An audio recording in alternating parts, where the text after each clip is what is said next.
एक ऐसा भयानक असुर जिसे भगवान शिव ने अपने त्रिशूल पर हजारों वर्षों तक टांग कर रखा। खून बहता रहा, शरीर कंकाल बन गया, फिर भी वह मरा नहीं। थके महादेव के माथे से पसीना टपका। तब जन्म हुआ एक नए देवता का और उसी क्षण युद्ध का पासा पलट गया।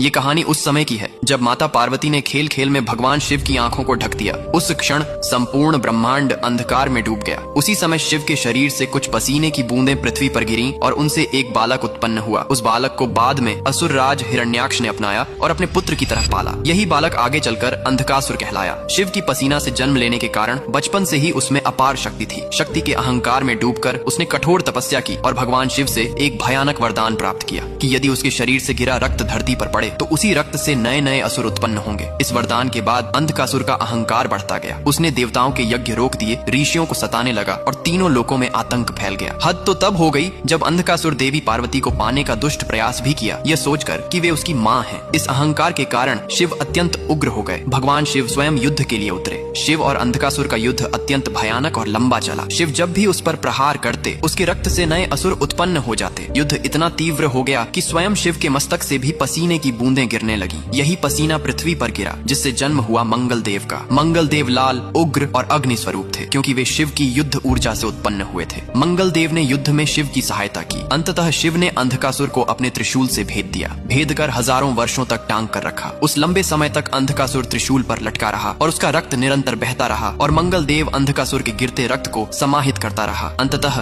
वह इतनी देर तक त्रिशूल पर टिका रहा कि उसका शरीर मांस और रक्त से रिक्त हो गया और वह कंकाल जैसा दिखाई देने लगा। इसी अवस्था में अंधकासुर को अपने अहंकार और पापों का बोध हुआ। उसने भगवान शिव से क्षमा मांगी और पूरी विनम्रता के साथ शिव भक्ति स्वीकार की। उसकी सच्ची पश्चाताप और भक्ति से प्रसन्न होकर भगवान शिव ने उस असुर को नया स्वरूप प्रदान किया और उसे भृंगी के नाम से अपने गणों में स्थान दिया। जहाँ ये युद्ध और मंगल देव का जन्म हुआ वही स्थान आज उज्जैन का क्षेत्र माना जाता है। इसी युद्ध की स्मृति में उज्जैन का मंगलनाथ मंदिर स्थापित हुआ। हर हर महादेव।